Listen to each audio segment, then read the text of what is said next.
अगर आप उत्तर प्रदेश पंचायत चुनाव लड़ने की तैयारी कर रहे हैं तो ये खबर आपके लिए है,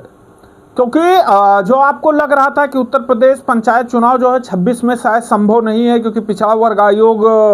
के सदस्यों का भी बयान आया था कि फरवरी के पहले हम रिपोर्ट नहीं दे पाएंगे। लेकिन अब एक जानकारी आई है, जिस जानकारी से अब ये कंफर्म हो गया है कि पंचायत चुनाव 2026 में ही होगा।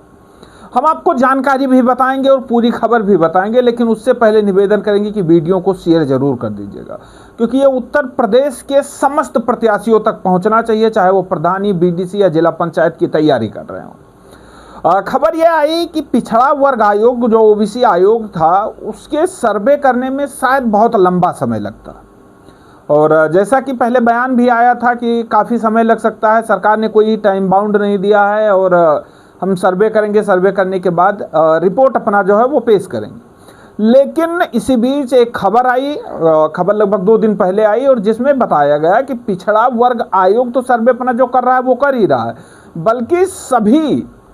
उत्तर प्रदेश के सभी जिलों से 14 बिंदुओं पर जो है वो रिपोर्ट मांगी गई है। 14 बिंदु उसमें हैं आरक्षण को लेकर के ही सारी चीज़ें हैं, कि किन ग्राम पंचायत में कौन सी सीट कब रही है, जनसंख्या कितना है, और सारी चीज़ें जो हैं वो डिटेल में जानकारी मांगी गई है। ये पंचायती राज विभाग जो है वो जानकारी इकट्ठा करके सौंपेगा, और उसके बाद राज्य सरकार जो है वो फाइनल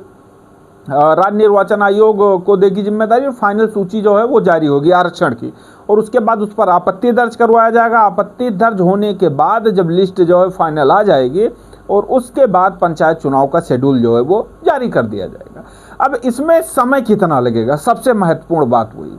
अभी जुलाई चल रहा है, शायद जुलाई के लगभग अंतिम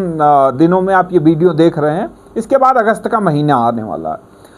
1 महीने पूरे अगस्त तक ये प्रक्रिया लगभग चलेगी, और उसके बाद सितंबर से शायद 15 सितंबर के बाद से प्रोसेस जो है वो आगे बढ़ेगा, शुरू होगा। इसके कई कारण हम आपको बता रहे हैं। ओबीसी आयोग को इलाहाबाद हाई कोर्ट में जो है पक्षकार बनाया गया था, और ओबीसी आयोग ने पहले वकील रख रखे थे, फिर से दूसरे वकील रखे, सीनियर एडवोकेट जो है वो हायर कर रहे हैं, कुछ सरकारी थे, कुछ को प्राइवेट जो है कुछ लोगों को हायर कर रहे हैं, और उसके बाद में दमखम के साथ पेश करने की तैयारी कर रहे हैं। लेकिन इसी बीच ये जब खबर आई कि सरकार के तरफ से आदेश दिया गया और 14 बिंदुओं पर जो है आरक्षण को लेकर के जानकारी मांगी गई है, तो हमने इसके बारे में पुष्टि किया कि क्या ये जानकारी सही है, तो पता लगा कि हाँ, जानकारी 100% सही है, और सभी जिलों से डाटा मांगा गया है। सिर्फ उन जिलों को छोड़कर जहां पर पिछड़ा वर्ग आयोग के सदस्य पहुंच चुके हैं, उन जिलों से नहीं, बल्कि जहां नहीं पहुंचे सभी जिलों से मांगा गया है। तो उम्मीद है कि 15 सितंबर तक चीज़ें जो हैं वो स्पष्ट हो जाएंगी, और उसके बाद में आरक्षण लिस्ट को लेकर के सारी चीज़ें जो हैं वो कंफर्म हो जाएंगी, और पंचायत चुनाव जो है वो 2026 में 110% करा दिया जाएगा। क्योंकि सरकार भी इस फजीहत से बचना चाह रही है, लगातार याचिकाएं पड़ रही हैं, लगातार सुनवाई हो रही है, सरकार पे भी प्रेशर है, जनता में यूँ कहें नाराज़गी का माहौल है, खास करके प्रधान प्रत्याशियों में।